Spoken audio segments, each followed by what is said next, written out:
Kalau di negeri kita saat ini saya lihat kelas paling atas itu adalah oligarki global. Itu mereka yang punya perusahaan-perusahaan multinasional, ya, mereka bisa masuk ke negeri ini dengan kekuatan hartanya yang banyak, dengan kekuatan legalitasnya, dan dia nanti bisa mengatur apa yang terjadi di dalam negeri itu. Itu Freeport misalnya, itu bisa mengatur keadaan negeri ini, dan yang lain-lain juga. Lalu para oligarki pemodal global itu nanti bisa mengatur, maka yang ada di bawah, apakah presiden dan eksekutifnya, legislatif, para ketua parpol, itu menjadi agen daripada oligarki global. Itu bahasa lainnya boneka. Itu kenyataannya saat ini 49% kekayaan nasional dikuasai oleh 1% penduduk. Itu. Jadi kalau penduduk sekarang 275 juta orang, 1%-nya berapa? 2.750.000. Kalau rata-rata suami istri anak 3, 5, 2.750.000, yang 1% itu dibagi 5 berarti 550 keluarga. Jadi kekayaan nasional hampir separuhnya dikuasai oleh 550.000 keluarga. 550.000 keluarga itu hidup tidak sendiri-sendiri, dia berkoloni. Itu pimpinan BCA itu satu keluarga, 2 keluarga, ya, Hartono itu. Kemudian nanti direktur-direktur dari keluarga-keluarga yang berbeda, GM keluarga yang berbeda, anak perusahaan keluarga-keluarga, begitu. Grup Astra satu klaster, grup Sinarmas satu klaster. Ketika diklaster-klasterkan 550.000 keluarga itu, pucuk pimpinannya tidak lebih dari 150 orang, dan 150 orang itulah yang menjadi pengendali negeri ini. Saya tidak sedang provokasi macam-macam, nggak ada untungnya. Ini realitas sosial ekonomi itu, ya. Maka tidak heran, katanya apa sih oligarki itu? Oli itu artinya oligos. Oligos itu bahasa Yunani sedikit. Arkos itu kekuasaan. Segelintir orang, sedikit orang, tapi sangat berkuasa. Itu Amerika. Kalau Amerika itu perang dikepung oleh seluruh negara, maka Amerika bisa bertahan hidup 168 hari. Kenapa? Di dalam negeri Amerika mereka punya perkebunan jagung, punya perkebunan gandum. Mereka bisa makan dari dalam, bisa bertahan 3 tahun lebih. Indonesia kalau perang hanya bisa bertahan 21 hari, karena produksi pangannya hanya cukup untuk 21 hari. Itu memang lemah kita. Sekarang ini bukan soal ketahanan pangan, kedaulatan pangan. Karena pangan kita pun begitu akan kita dari dalam kurang, kita harus impor. Impor yang mengendalikan keran-keran impor itu segelintir orang, dan mereka jaringan dari global, kekuatan global. Jadi berat itu. Ada 155 triliun dana judi online. Coba yang bawa handphone, di handphone ada kalkulatornya. Tolong keluarkan kalkulatornya. 155 triliun itu nolnya 9 kan? 155 triliun bagi 360 hari, dibagi 360. Berapa perputaran dana judi online per hari? Lagi ngitung itu Bapak. 155, nolnya 9, bagi 360. Berapa Pak hasilnya per hari perputaran judi online itu? 430 miliar. Satu hari 430 miliar. Saya tanya, taruhannya berapa? 5.000 Pak, 10.000, 20.000. Pakai angka yang paling besar. 430 miliar hasil hitungan Bapak bagi 50.000. Bagi 20.000. Bagi 20.000. Hasilnya adalah pelaku judi online tiap hari itu 21 juta. Katanya bagi orang Cina judi itu bagian dari budaya, tapi kan orang Cina di Indonesia sedikit. Berarti dari 21 juta mayoritas pelaku siapa? Pribumi. Dan pribumi mana yang gemar berjudi dengan 20.000? Pribumi kelas bawah.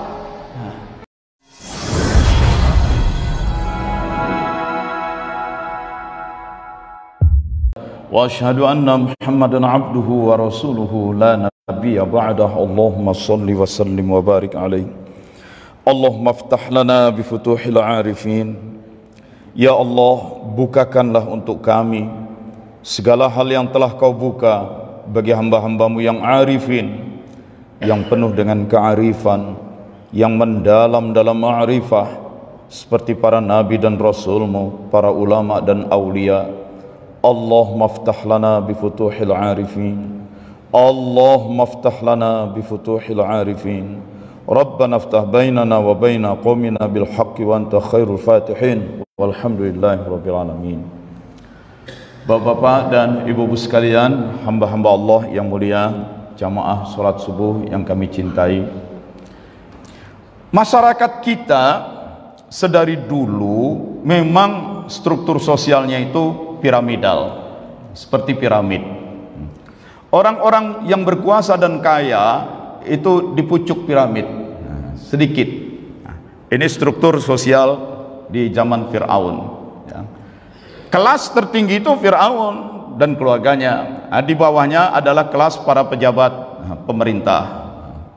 Di bawahnya lagi adalah kelas para perwira yang memiliki tentara, yang memimpin peperangan. Di bawahnya lagi adalah kelas para ilmuwan, para penulis, para sastrawan. Di bawahnya lagi adalah kelas para pedagang. Di bawahnya lagi adalah kelas para pekerja, ya, para pekerja yang memiliki keterampilan dan keahlian, itu para insinyur. Itu karena insinyur banyak dipekerjakan oleh pedagang, oleh pebisnis. Jadi pebisnis lebih tinggi dari insinyur. Itu. Nah, kemudian di bawahnya lagi adalah para petani. Di bawahnya lagi adalah para budak. Itu.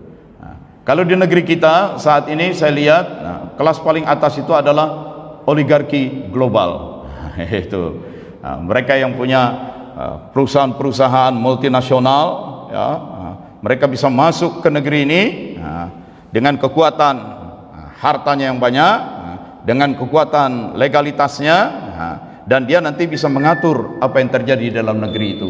Itu Freeport misalnya, itu bisa mengatur keadaan negeri ini, dan yang lain-lain juga.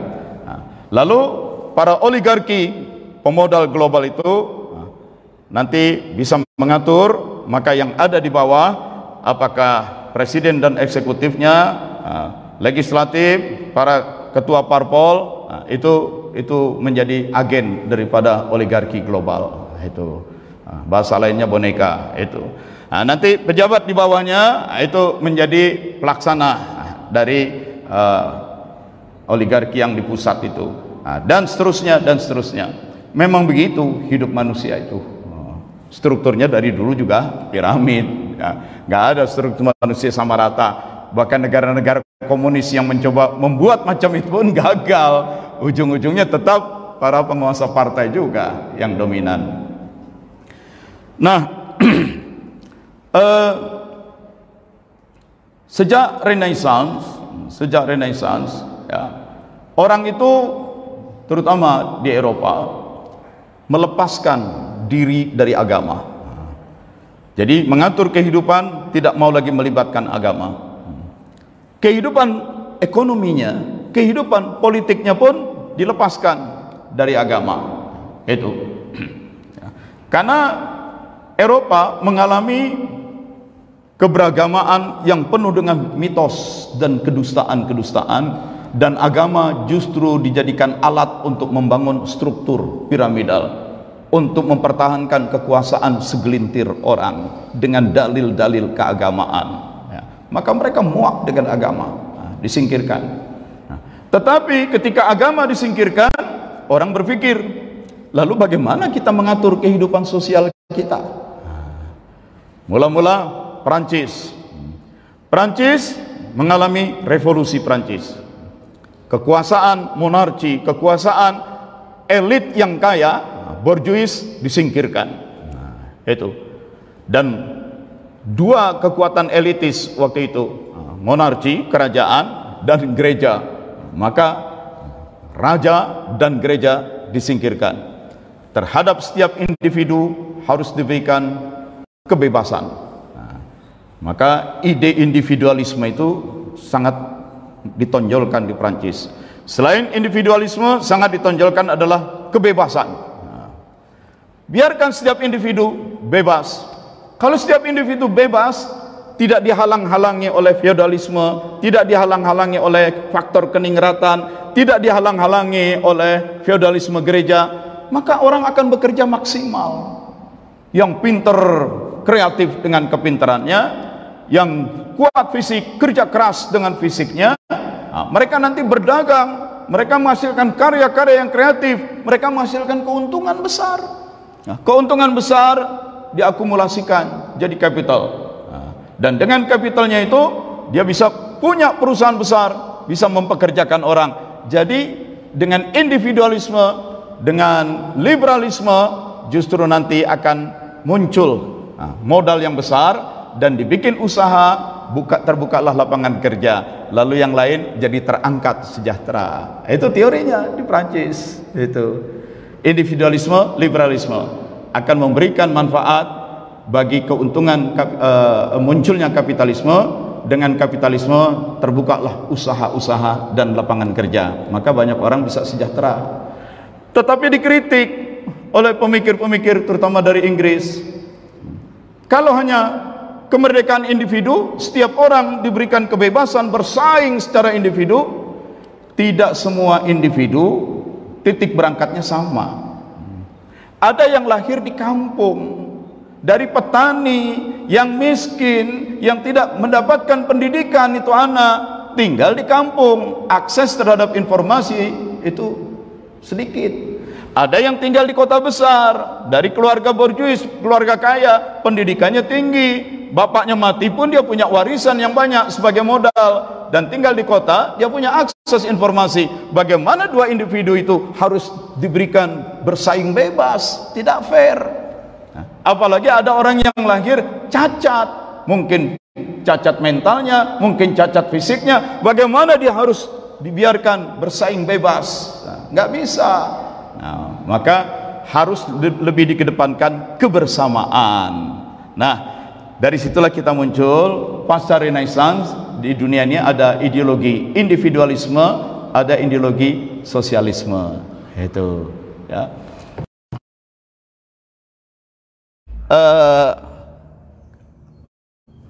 Totok banget, setia banget dengan sosialisme komunisme itu adalah Korea Utara. Itu saya pernah datang ke Korea Utara, saya juga kunjungi Cina, sering saya ke Cina, saya ke Rusia yang dulu di zaman Uni Soviet 70 tahun komunis, saya datang ke Serbia, ke Slovenia, itu yang dulu sebagai Cekoslovakia menganut sosialisme, ya. Jadi terutama di negara komunis dulu, negara sosialis komunis, ketika satu anak terlihat punya keunggulan, cerdas dia, keunggulan intelektual, kuat fisiknya, ini cocok jadi atlet, atau dia karya seninya, maka ini anak diambil oleh negara. Karena yang penting bukan anak itu milik keluarga, keluarga itu bagian dari masyarakat. Yang harus dikedepankan nomor satu adalah masyarakat, negara. Masyarakat, negara. Sehingga anak-anak yang punya keunggulan pun diambil dari keluarga, dimasukkan sekolah khusus, dibiayai oleh negara, diberi pelatih khusus, makanan gizi khusus, disekolahkan khusus. Maka yang pintar nanti sampai jadi doktor, kalau perlu sekolahkan ke Eropa. Yang kuat fisiknya jadi atlet ternama, jadi seniman-seniman. Setelah dia jadi doktor, ahli nuklir, pulang dia ke Korea Utara itu. Lalu dibuatlah universitas, dia jadi dosen, jadi profesor di sana. Nah, kenapa dia bisa jadi profesor, jadi dosen di perguruan tinggi? Kan dia memiliki keunggulan, cerdas, dia clear, karena dia punya keunggulan. Tapi keunggulan seseorang dalam hal ini intelektualnya harus didedikasikan untuk masyarakat, tidak boleh untuk kepentingan diri sendiri. Jadi individualisme itu sangat dibenci dalam sistem sosialisme komunisme. Nah, nanti kalau dia pulang mengajar dari kampus, saya datang ke rumah-rumah mereka itu. Dosen nuklir yang dokter ini tinggal di apartemen. Jatah rumahnya sama dengan yang penyapu jalan. Ukuran kamarnya sama, jatah berasnya sama, jatah gulanya sama, jatah listriknya sama, dan segala macam. Karena dalam sosialisme prinsipnya adalah from each according to his ability. Dari setiap orang dituntut untuk berproduksi semaksimal mungkin sesuai kemampuannya. Tapi untuk setiap orang diberikan sesuai kebutuhannya. Nah, itu prinsip sosialisme komunisme. Nah, kamu punya keunggulan berdagang, punya keunggulan intelektual, punya keunggulan sebagai atlet, sebagai seniman. Nah, bagus. Tapi semua keunggulan itu tidak boleh untuk dirimu, harus untuk masyarakat bersama. Kamu jadi dokter nuklir, jadi atlet, tapi nanti semua keuntungan dibagi rata sesuai kebutuhan. Tentu saja konsep sosialisme seperti ini tidak disukai oleh individu-individu yang memiliki keunggulan. Aku yang kerja keras, aku yang ini, kenapa jadi sama? Nah, tentu yang individualisme punya keunggulan menentang. Yang menentang ini harus ditekan, harus tekan. Disitulah fungsi negara. Maka negara harus punya daya paksa. Jadi yang ditonjolkan peran negara. Itu. Yang tidak mau tangkap. Cina sejak tahun 80 menerapkan sistem ganda. Sistem politiknya tetap komunis. Tetapi untuk menghidupkan ekonomi rakyat mulai diterapkan entrepreneurship, kewirausahaan, diterapkan free market, ekonomi pasar bebas. Maka ada orang yang punya keunggulan, dia entrepreneurnya kuat, intelektualnya kuat, dia bangun usaha, jadi super kaya, Jack Ma. Begitu dia mulai super kaya, dia mulai mengkritik sistem sosialisme yang dianggap tidak memberikan peran kepada orang-orang yang terbaik untuk masuk dalam struktur politik. Apa yang terjadi? Jack Ma ditangkap, sebagian besar asetnya disita oleh negara. Dalam masa tahan diindoktrinasi. Kamu itu sudah menyimpang dari sosialisme. Akhirnya sekarang dibebaskan lagi, hartanya sudah diambil dan dia nggak berani ngomong macam-macam lagi. Itu. Nah, jadi kalau sosialisme komunisme sangat menekankan peran dan keunggulan negara. Untuk apa? Untuk menjaga tidak boleh ada paku yang menonjol lebih tinggi dari yang lain, supaya semua paku sama rata. Paku di meja jangan ada yang menonjol. Peran negara sangat dominan. Kalau individualisme, individu-individu bekerja dengan entrepreneurship yang kuat, menghasilkan keuntungan, lalu dia bikin perusahaan, maka dunia kapitalisme mengunggulkan korporasi. Kalau dia sudah punya jadi korporat, silakan mau bikin apa saja. Nah, itu. Maka bisa kita lihat dalam sejarah, mula-mula di Jerman, di Eropa Timur, Jerman Timur, Eropa bagian timur, ada keluarga kaya Yahudi, Rothschild. Dia bikin bank, dengan bank dia bisa jadi rentenir, bertambahlah hartanya. Ketika dia makin banyak harta, maka bank di berbagai negara lain pun bisa dibelinya, saham-sahamnya. Di Amerika ada keluarga kaya, prinsipnya adalah individualisme. Dia jadi rentenir, dapat kaya, dengan kaya Rockefeller keluarganya bikin lembaga-lembaga keuangan. Jadi di Eropa mesin uang dikuasai oleh keluarga Rothschild, di Amerika mesin uang dikuasai oleh keluarga Rockefeller. Lalu mulai terjadi ketegangan politik di Eropa. Mereka bilang pada presiden Amerika, kamu kan presiden, kirim tentara ke Eropa untuk ikut berperang. Karena di sana ada saudara-saudara kami juga Yahudi yang sedang berperang. Presiden mikir mengirim pasukan lintas benua, menyeberangi lautan Atlantik yang luas, perlu kapal yang besar, perlu logistik yang banyak, perjalanan yang panjang, tentara harus dibayar gaji yang mahal. Negara nggak punya uang hanya untuk melibatkan diri dalam perang di negara lain. Oh, nggak punya uang, oke, maka kami akan bikin usaha patungan, namanya Federal Reserve.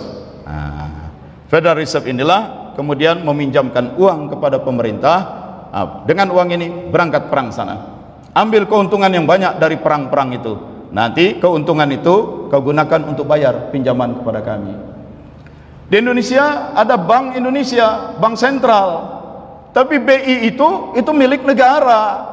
Sedangkan di Amerika yang mencetak uang Federal Reserve. Tapi Federal Reserve itu milik swasta, bukan milik negara. Orang-orang kaya, perusahaan-perusahaan besar bikin bank, Federal Reserve Bank. Federal Reserve Bank inilah yang mengatur mata uang dan pencetakan uang di sana. Ini beda, begitu ya. Nah, dan nanti pun setelah Perang Dunia Kedua, ya, dunia terbelah dua, Barat kapitalistik dipimpin oleh Amerika, Blok Timur sosialis komunis dipimpin oleh Uni Soviet. Selesai Perang Dunia Kedua, orang tinggal pilih mau blok barat mau blok timur, yaitu mau kapitalis mau sosialis. Dan jangan lupa, setelah Perang Dunia Kedua muncullah negara-negara muslim, nation state, dan 90% negara-negara muslim yang baru terbentuk memilih mengambil sosialisme. Mesir sosialis, ya, Libya di bawah Muammar Gaddafi sampai kemarin ini sosialis, Syria sampai sekarang sosialis, Irak mulai tahun berapa itu Partai Ba'ath Saddam Hussein sosialis, Indonesia di Orde Lama sosialis, bahkan memelihara komunis, bahkan kemudian kita bikin negara Nasakom, nasionalisme agama komunisme. Itu menarik ini, kenapa negeri-negeri muslim setelah merdeka memilihnya kok sosialisme. Sampai seorang pemikir Islam terkenal dari Pakistan, tapi dia banyak dikenalnya di Eropa, Muhammad Iqbal katakan Islam adalah sosialisme plus Tuhan. Itu tokoh-tokoh kemerdekaan Indonesia yang namanya Soekarno dan lain-lain, semua itu murid dari Haji Omar Said Cokro Aminoto. Tapi host Cokro Aminoto itu kemudian bergabung dalam partai sosialis. Ini rupanya memang setelah saya pelajari, konsep-konsep ekonomi Islam memang lebih dekat kepada sosialisme, meskipun Islam bukan sosialisme. Itu. Lalu ada negara lain yang baru merdeka di Afrika. Ini negara-negara miskin, untuk pembangunan memerlukan modal. Dari mana modalnya? Maka lembaga-lembaga keuangan internasional di Eropa dan di Amerika patungan untuk menyiapkan modal bagi pembangunan negara-negara berkembang. Itulah IMF dan World Bank. Itu. Dan nanti setelah Perang Dunia Kedua tahun 54 di kota di Jerman ada hotel namanya Bilderberg, kumpullah sekitar 140 orang kaya, terkaya di dunia. Ini yang kemudian dikenal dengan nama kelompok Bilderberg. Dan sampai sekarang mereka masih menjalankan kegiatannya. Segelintir orang inilah yang mengatur apa yang mau kita kembangkan. Ini kendaraan listrik harus kembangkan. Ini listriknya apa? Listrik dapat dari solar, dari matahari. Ini apa? Termasuk mengatur bagaimana siapa presiden Amerika berikutnya. Boleh saja dicatat yang merah ini linknya. Jadi ada kehidupan ekonomi dan politik dunia diatur oleh segelintir orang, karena memang dia yang paling kaya itu. Kalau di tingkat regional ada lagi. Itu sebabnya baik secara sosialis maupun komunis, ujung-ujungnya pola piramid ini terbentuk. Maka problem ekonomi yang sangat mendasar adalah kesenjangan ekonomi.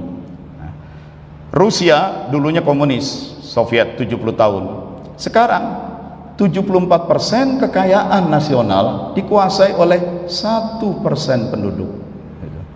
Jadi di zaman Uni Soviet komunis Yang namanya kepala negara, presiden, perdana menteri, itu hanya petugas partai, karena yang tertinggi adalah partai. Itu. Oleh sebab itu segala kekayaan negara itu berkumpulnya di partai. 70 tahun jadi partai komunis, tahun 89 partai komunis bubar. Begitu partai komunis bubar, komunisme tidak lagi menjadi pilihan, Uni Soviet sebagai negara pun bubar, pecah menjadi 15 negara.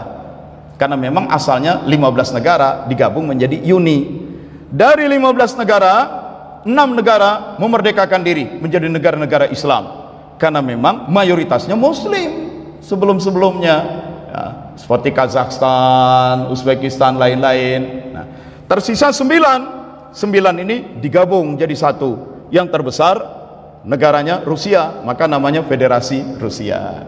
Nah, anak-anak yang lahir tahun 80, tahun 91 saat Uni Soviet bubar, dia baru umur 11 tahun. Maka anak-anak yang tahun 80 kupingnya nggak pernah dengar istilah Uni Soviet, tahunya Federasi Rusia. Nah, kita ini generasi kolonial itu. Nah, masih ingat Uni Soviet dengan AK-47, Uni Soviet dengan MiG-nya, Uni Soviet dengan senapan AK-47 dengan lain-lain itu, mobil gas dan lain-lain, dengan Sputnik, istilah Sputnik aja anak sekarang nggak kenal. Lalu begitu partai komunis bubar, tokoh-tokoh partai melarikan aset negara ke berbagai negara, pindah, disimpan di Eropa, di Amerika, termasuk banyak di Singapura. Nah, saya sering sekali ke Singapura karena anak saya sekolah di Singapura, maka saya lihat banyak itu orang Rusia menempati properti yang mahal-mahal, mobil-mobil mewah.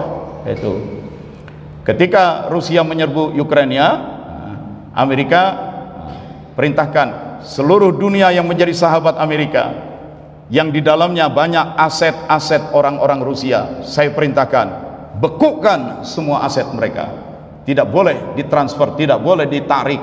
Nah, maka Rusia di Singapura babak belur sekarang, banknya, uangnya di bank tidak boleh dipindah-pindahkan.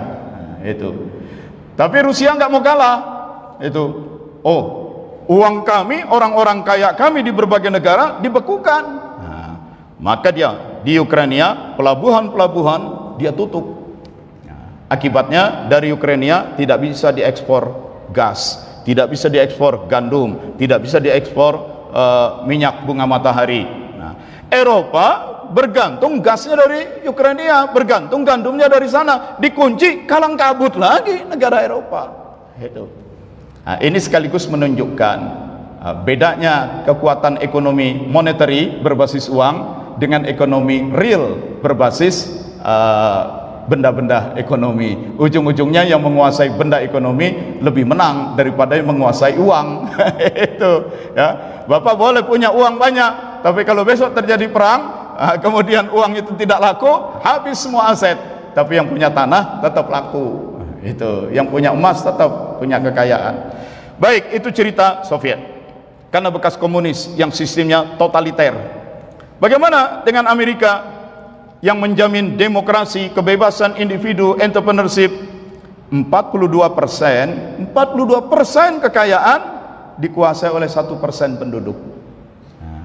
1% tapi menguasai 42%. Nah, berarti terjadi pemusatan, penggumpalan kekayaan pada elit tertentu.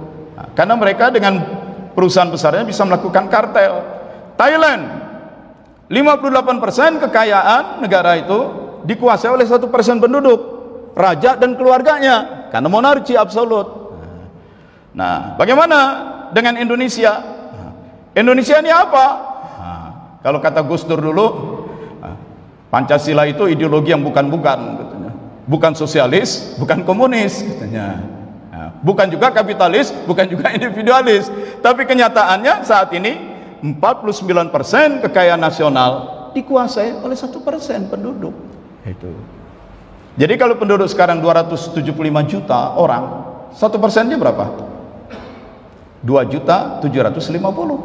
Nah, kalau rata-rata suami istri anak 3, 5, 2.750.000, yang 1% itu dibagi 5 berarti 550 keluarga.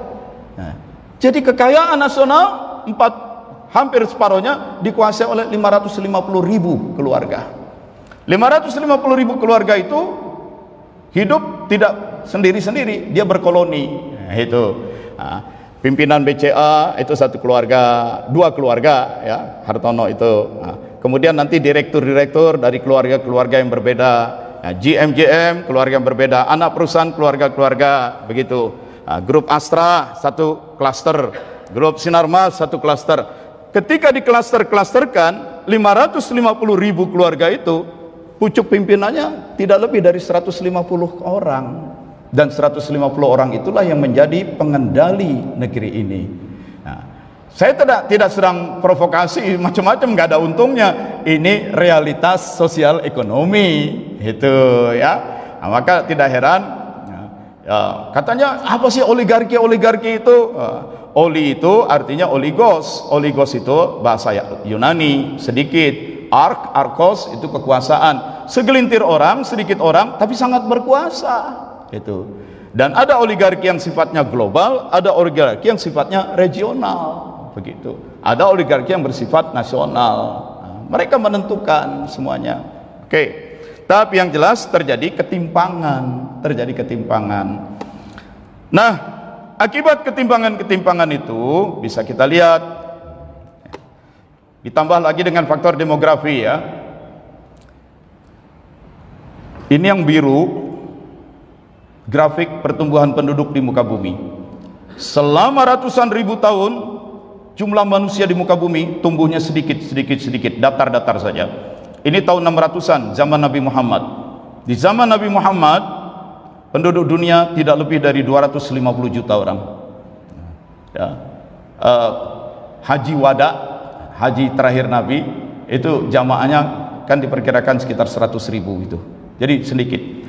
Pertama kali manusia di muka bumi mencapai jumlah 1 miliar tahun 1804. Dan kemudian naik 1 miliar lagi 1927, jadi bertambah 1 miliar dalam waktu 123 tahun. Yang mengerikan sesudah itu bertambah 1 miliar lagi jadi 3 miliar dalam masa 33 tahun. Tambah 1 miliar lagi 14 tahun. Tambah 1 miliar lagi 13 tahun. Tambah 1 miliar lagi 12 tahun. 12 tahun. Nah, apa akibatnya? Sebentar lagi 2027. Sekarang penduduk sudah hampir 8 miliar. 2027 dikurangi 1927, dalam masa 100 tahun penduduk dunia dari 2 miliar menjadi 8 miliar. Hanya dalam waktu 100 tahun penduduk 4 kali lipat. Maka grafiknya mengerikan. Zus! Itu. Ini membawa konsekuensi bagaimana pangan. Nah, itu. Maka pertemuan 20 kepala negara G20 di Bali kemarin bahas soal pangan. Itu.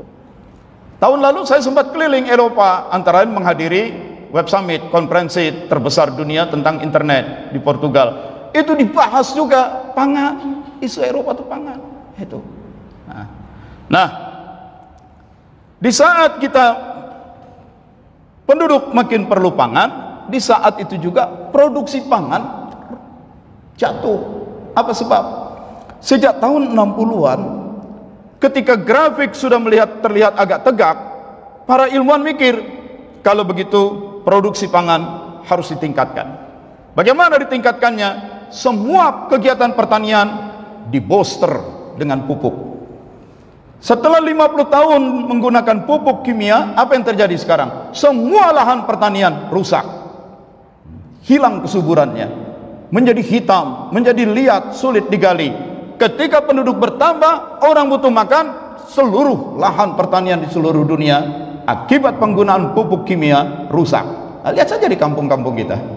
Itu. Produksinya menurun. Nah, ini krisis pangan, ya. Lalu krisis energi, kesehatan, lain-lain segala macam. Nah, maka orang semakin memperkosa alam, memaksa alam untuk kebutuhan energinya, kebutuhan pangannya, untuk kesehatan. Ketika alam semakin diperkosa, wajar terjadi longsor. Itu.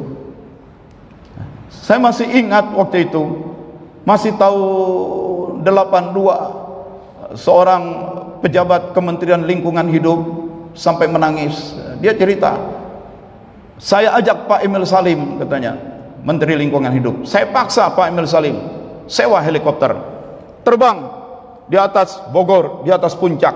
Kita lihat, Pak, kalau nanti dibangun villa,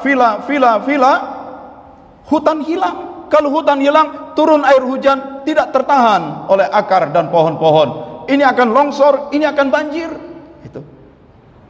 Saya dengarnya, cerita gitu aja kok pakai nangis begitu. Itu. Berapa minggu lalu saya tersesat di daerah puncak, menghindari macet, saya masuk ke pelosok-pelosok. Alamak, ngeri itu. Betul-betul ngeri. Wilayah yang tadinya hutan sekarang rumah semua. Karena waktu sekolah menengah dulu saya juga aktif di pencinta alam, sering naik gunung. Jadi enak kita dari Gunung Pangrango lihat hutan, sekarang semua. Nah, itu pun sama di Sumatera. Nah, ketika alam diperkosa, maka muncullah longsor, muncullah banjir, muncullah bencana macam-macam. Dan orang kalau sudah susah makan, susah hidup, dihadapi bencana, maka yang rusak adalah iman dan akhlak. Mau tidak mau. Gitu. Gempa di Cianjur, itu problem terbesarnya sekarang adalah iman dan akhlak. Ketika terlambat bantuan, para relawan melihat orang sudah mulai lari ke minuman keras, stres. Bukankah Cianjur daerah santri? Bukankah Cianjur banyak sekali pesantren? Iya, kalau sudah miskin, lapar, menderita, goyang juga iman. Oke. Data lain, sensus penduduk tahun 80. Orang Indonesia yang tinggal di perkotaan cuma 1/5, kebanyakan tinggal di pedesaan. 30 tahun kemudian, yang tinggal di perkotaan lebih dari separuh. Dan sensus penduduk terakhir, 2/3 penduduk Indonesia itu tinggalnya di perkotaan. Lari semua ke kota, urbanisasi, terjadi perebutan terhadap tanah-tanah, dibikin rumah susun. Itu. Saya pernah tinggal di apartemen Green Pramuka di Jakarta. Itu ada 10 tower, itu 10 menara. Nah, tiap menara itu mungkin 30 lantai. Nah, tiap lantai ada berapa unit apartemen? 1, 2, 3, kita hitung itu sekitar 80. Nah, 80 kali 30, 240. Kali 10 tower, 2.400 tower, 2.400 unit apartemen. Kalau tiap apartemen diisi suami istri anak 2, 4. Nah, 4 kali 2.400 berarti 8.800 orang tinggal di situ. Itu wilayah yang kecil. Rata-rata manusia setiap hari itu buang air besar itu 7 on, 0,7 kilo. Nah sekarang kalau 8.800 kali 0,7 kilo setiap pagi, itu nya mau dikemanakan dari wilayah itu? Disalurkan ke sungai, rusak lingkungan, dimasukkan ke dalam tanah, bakteri E. coli menyebar. Maka melihat grafik ini, kalau ada 8 miliar penduduk, nya saja 0,7 berarti 5,6 miliar kilogram itu. Nah, ini bukan ngomong kotor, ternyata terbukti sekarang 60% lebih air yang ada di Indonesia tidak layak minum. Nah, kemarin-kemarin kita pulang ke desa, gampang air dari sumur kita minum langsung. Sekarang masuk ke dalam desa, orang harus minum air kemasan. Itu. Baik, kita sambung lagi. Jadi orang meninggalkan desa. Ketika penduduk bertambah banyak, yang ngurus pertanian semakin berkurang. Nah, apa akibatnya?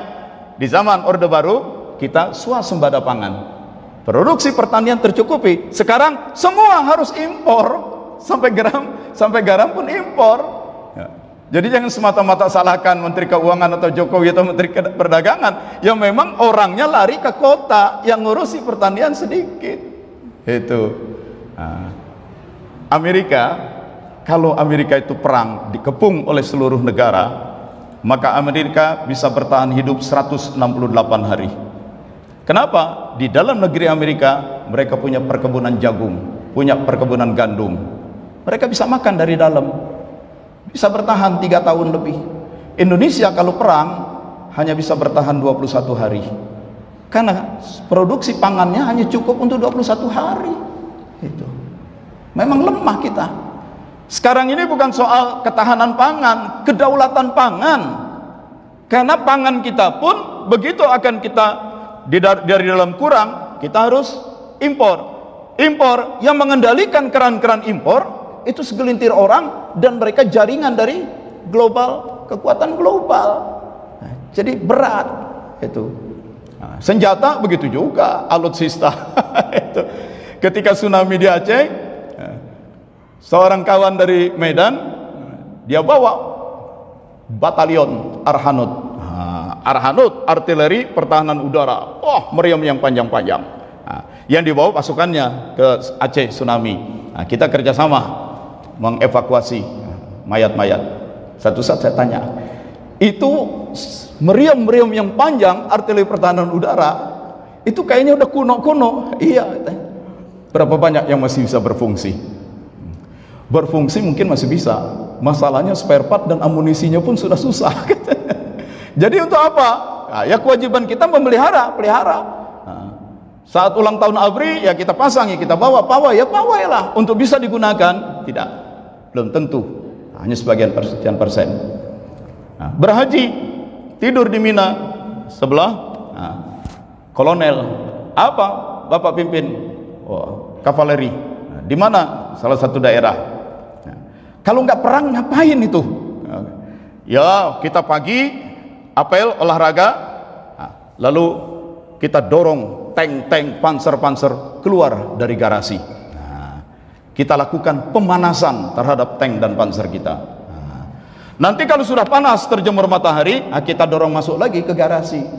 Saya bilang, saya pikir panasin dihidupkan mesinnya. Pak, kalau dihidupkan mesin, berapa banyak dia makan solar? Anggota saya banyak yang nggak punya rumah, banyak yang anaknya terancam putus sekolah, daripada dibakar saja jadi BBM. Lebih baik ya kalaupun kita hidupkan 3 hari sekali lah, nggak usah tiap hari. Jadi apa arti pemanasan tank panser? Ya dijemur aja gitu. Kan panas juga. Ini ketawa-tawa. Nah ini problem ya. Maka jangan heran Litbang Kompas menyampaikan fakta, separuh dari penduduk negeri ini tidak mampu makan makanan yang bergizi. Itu di mana letak? Jadi kemiskinan itu begitu berat. Kemiskinan yang sangat parah itu 27 juta, tapi sebagian lagi angka kemiskinan itu 180 juta. Itu apa yang dilakukan oleh orang miskin? Capek menderita, ingin mimpi bebas. Mimpinya bagaimana? Judi. Maka Tempo mengeluarkan fakta, gara-gara rame kasus Sambo diduga jadi backing judi online, maka PPATK angkat suara. PPATK dulu ketuanya kawan saya, kuliah di Fakultas Hukum UI. Mereka punya perangkat, semua transaksi perbankan dalam dan luar negeri itu diawasi. Kenapa uang mengalir ke sini? Karena dia beli mobil. Kenapa uang mengalir ke sini? Karena dia beli rumah. Jadi tiap transaksi uang ada underlying transaksinya. Tapi ini kenapa uangnya mengalir? Untuk apa? Nggak jelas. Dilaporkan oleh PPATK ke Kapolri. Ini kan data resmi. Ada 155 triliun dana judi online. Itu. Coba yang bawa handphone. Di handphone ada kalkulatornya. Tolong keluarkan kalkulatornya. 155 triliun itu nolnya 9 kan? 155 triliun bagi 360 hari, dibagi 360. Berapa perputaran dana judi online per hari?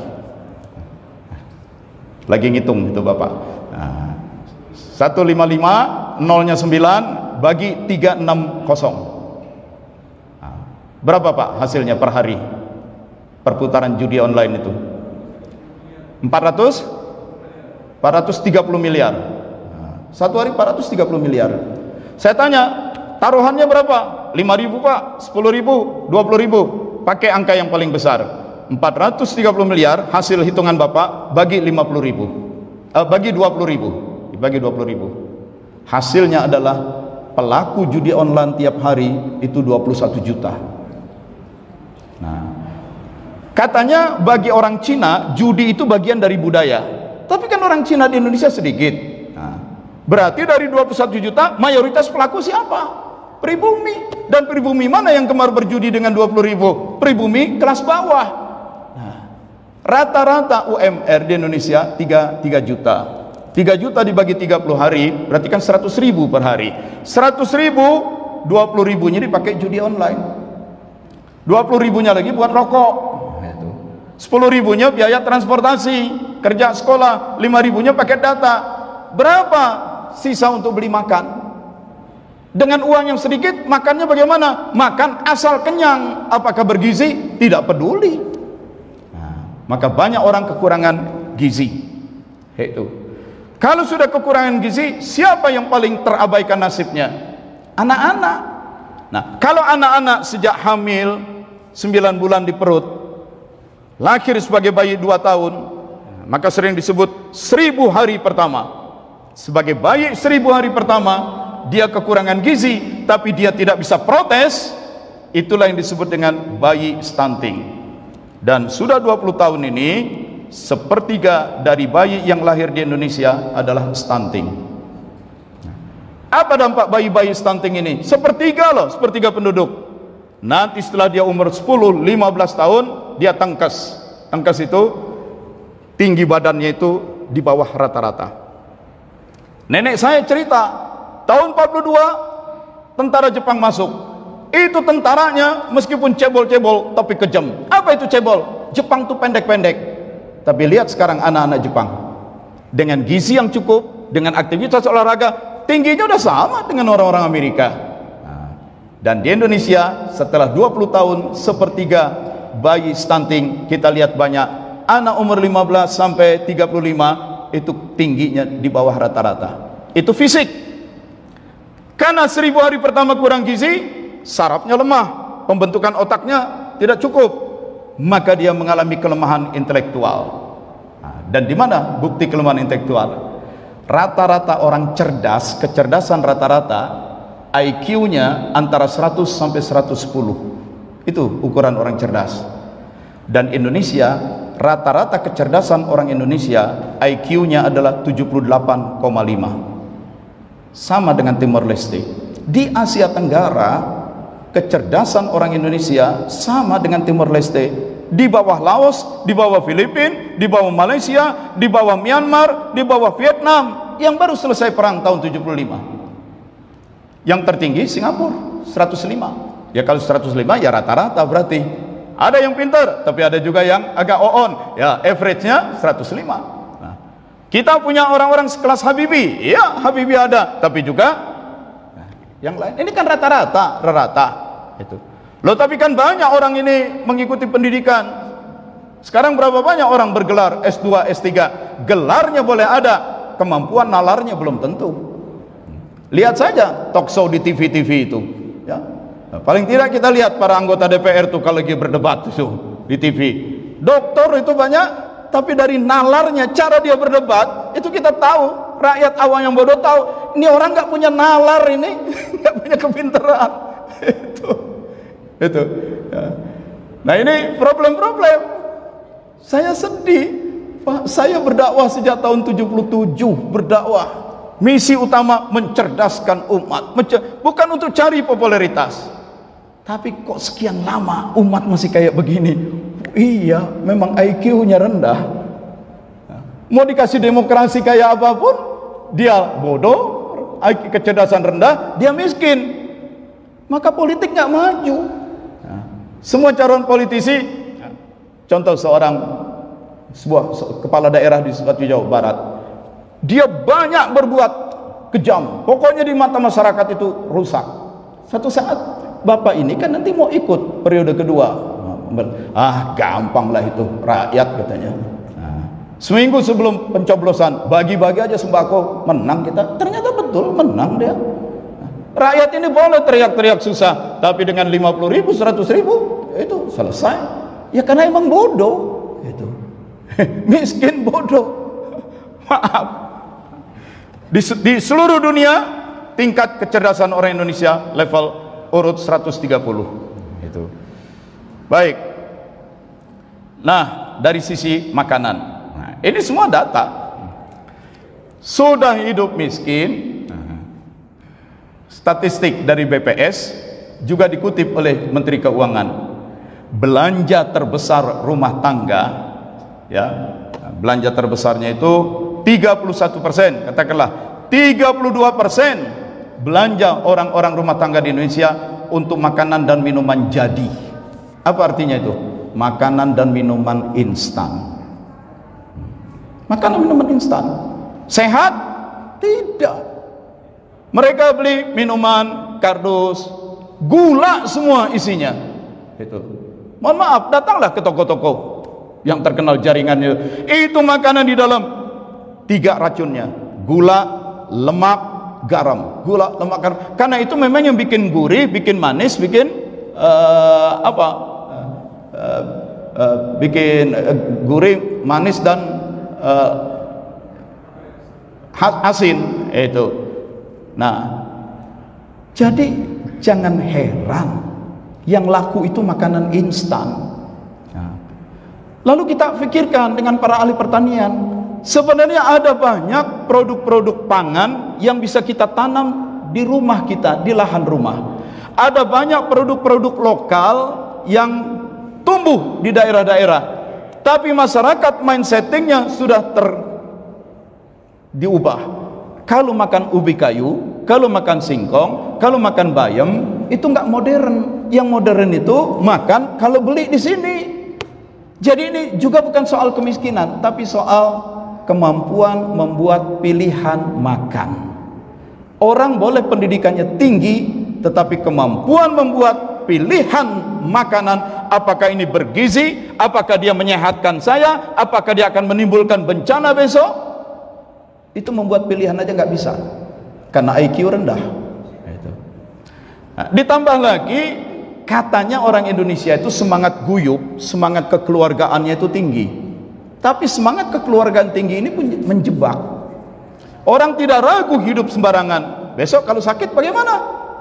Ya sakit, pinjam uang dari saudara. Itu pinjam uang dari keponakan. Jadi keguyuban yang terlalu tinggi ini sering juga membuat orang lebih bergantung pada keluarga, dan dia tidak bertanggung jawab untuk membuat pilihan-pilihannya sendiri untuk hidup sehat. Yang kedua, belanja terbesar rumah tangga di Indonesia adalah untuk rokok. Untuk rokok. Maaf kalau di sini ada anggota majelis suro suka rokok, atau anggota dewan hisab begitu. Mengerikan ini. Dan ini muslim mayoritasnya. Belanja terbesar nomor 2 adalah rokok setelah makanan instan itu. Ya, tapi kan dengan rokok perkebunan tembakau jadi hidup. Petani tembakau bisa berkembang. Industri rokok bisa berkembang. Dia bayar pajak, ya. Tapi kalau orang sudah kena penyakit-penyakit akibat rokok, apakah kanker dan lain-lain, dia dirawat di rumah sakit. Kalau dia pegawai negeri, dia tidak kerja, tapi berbulan bertahun-tahun dia gajinya dibayar, biaya rumah sakitnya dibayar, tapi nggak kerja. Dan setelah dihitung-hitung oleh PBB, ya, biaya yang dikeluarkan oleh negara untuk mengatasi penyakit-penyakit akibat rokok 15 kali lipat dari pajak rokok yang disetor oleh industri rokok kepada negara. Kita tahu acara-acara sosial, olahraga sosial, sponsor utamanya rokok. Bahkan pesantren-pesantren, acara haul dan ulang tahun itu spanduk banner pabrik rokok. Seakan-akan orang-orang rokok itu dermawan sekali. Tidak, kesehatan rakyat negeri ini dirampok oleh segelintir orang. Nah, yang menarik, belum lama ini saya masih punya videonya. Seorang pemilik pabrik rokok terkenal diwawancarai oleh reporter bule dari Eropa. Dipancing, menurut Anda bagaimana kalau melihat anak-anak merokok? Wah, nggak boleh anak-anak merokok. Maka di industri kami dibatasi, yang boleh beli rokok umur sekian. Kenapa nggak boleh? Karena rokok itu merusak kesehatan buat anak-anak. Nah, itu. Nah, kalau orang dewasa bagaimana? Orang dewasa lain, dia sudah dewasa, punya pilihan sendiri, dia bertanggung jawab. Di sini dia mulai kejebak. Anda merokok tidak? Tidak. Bayangkan, pemilik industri rokok tidak mau merokok. Muncul di videonya itu. Dan saya jumpai memang begitu banyak orang-orang top di industri rokok bukan perokok. Oke. Jadi maksudnya bagaimana ini Pak Wafidin cerita ini?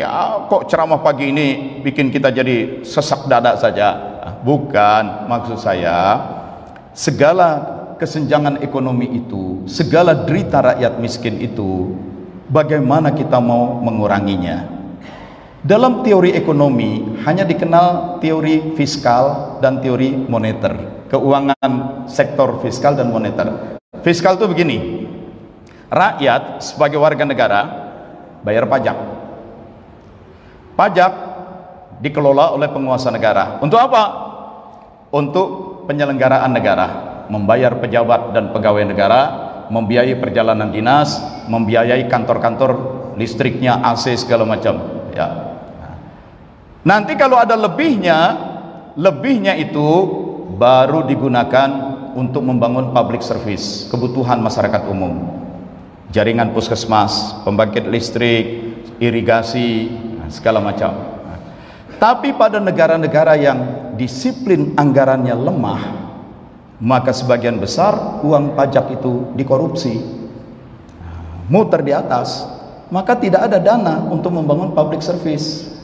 Public utilities lemah, angkutan umum lemah, sungai tidak terpelihara kebersihannya, dan segala macam, jembatan banyak rusak. Tapi masyarakat perlu, kalau masih perlu juga pembangkit listrik, perlu puskesmas, ya dibangunlah dengan hutang dari luar negeri. Cari investor, masuk sini. Investor bilang, saya masuk bawa modal, saya masuk bawa teknologi. Tenaga kerja kamu siap tidak? Nggak siap. Tenaga kerja kamu rata-rata IQ 78. Ya, keahlian tidak ada, karakter lemah, malas, tidak disiplin, mudah mencuri, maunya demo melulu. Tolonglah kamu investasilah di negara saya. Boleh dengan syarat saya masuk bawa modal, saya bawa masuk teknologi, karyawan pun tenaga kerja saya bawa dari negeri saya. Ya terima, mau bilang apa? Daripada nggak ada investasi masuk, sementara di dalam banyak nganggur. Ini persoalan ekonomi itu. Oke. Ya. Jadi di sektor fiskal itu uang dari bawah, pajaknya para petani, orang-orang miskin itu naik ke atas dan nyangkut di atas. Ketika pun dipaksakan turun ke bawah dengan investasi asing, dan ini investasi asing, utang luar negeri harus dibayar. Bagaimana cara bayarnya? Cara bayarnya pajak dinaikin lagi, pajak diperluas, segala macam hal dipajakin, dan kemudian nanti berbagai subsidi yang biasa diterima untuk rakyat ya dicabut-cabutin, dana mengalir ke atas. Moneter, yang namanya rakyat simpan uang di bank karena tidak merasa aman naruh uang di bawah bantal. Tapi rakyat ketika mau berusaha perlu modal, maka dia pinjam dari bank. Sudah uang menggumpal di bank, untuk bisnis pinjam uang dari bank, harus dikembalikan cicilannya, kembalikan cicilan plus bunga. Bank, kalau bank kecil, dia punya problem juga, ada kredit-kredit yang dia salurkan macet, dia bisa kalah clearing, maka dia minta bantuan kepada bank yang lebih besar. Bank yang besar, modalnya besar, main dalam grup. Dia punya bank, dia punya bisnis properti, punya resort area, punya transportasi. Lalu pemilik bank besar ini melakukan kartel, menentukan segala-galanya. Maka aliran uang dari bawah ke atas, di fiskal dana ke atas, di moneter ke atas. Pertanyaannya, mana dana dari bawah kembali ke bawah? Background pendidikan saya ekonomi, saya pelajari kapitalisme, individualisme, nggak punya. Sosialisme, komunisme, nggak punya. Hanya Islam yang punya. Apa itu? ISF, Islamic Social Finance. Disitulah zakat dan wakaf. Itu. Maka kita harus gencarkan zakat dan wakaf. Untuk apa? Bukan sekadar melaksanakan syariat Islam, bukan sekadar melaksanakan rukun Islam. Kalau tidak kita kembangkan zakat dan wakaf, maka segala kesenjangan ekonomi, segala penderitaan kemiskinan akan terus berlanjut. Karena sesungguhnya penguasa dan orang kaya tidak memikirkan yang di bawah, mereka memikirkan dirinya sendiri di atas. Dan kalau sudah pakai teori ekonomi modern, hanya dikenal dua sistem, fiskal, moneter. Dua-dua itu hanya menyebabkan aliran dana ke atas. Gagalnya negara-negara komunis, Yugoslavia, kemudian Cina, kemudian Vietnam, Uni Soviet, karena pakai komunisme. Semua aset menggumpal di partai. Kapitalisme sama saja, kerusakan ekonomi di Amerika karena semua menggumpal di penguasa moneter. Hanya Islam yang punya. Nah, itu sebabnya di Bank Indonesia dibentuk satu unit sendiri, Direktorat Ekonomi Islam. Karena tiap tahun, hampir tiap tahun, gubernur bank sentral seluruh dunia kumpul. Lalu mereka menyampaikan presentasi. Negara kami, ini fiskal, ini moneter. Ini fiskal, ini moneter. Ini fiskal, ini moneter. Begitu gubernur BI presentasi, ini fiskal, ini moneter, ini dana Islam. Loh, kok dimasukin dalam teori ekonomi makro? Bagaimana tidak dimasukkan? Karena aliran dana itu cukup besar. Kalau kita tidak memasukkan zakat wakaf dalam perhitungan kita, maka kita memotret ekonomi Indonesia secara tidak utuh. Ada bagian yang kita anggap tidak ada, padahal dia berperan, bermain. Coba saja, kalau saja uang-uang sedekah, sekarang di seluruh kota besar saya lihat masjid tiap hari Jumat bagi-bagi makanan, Jumat berkah. Kalau semua uang itu dihitung, berapa nilainya?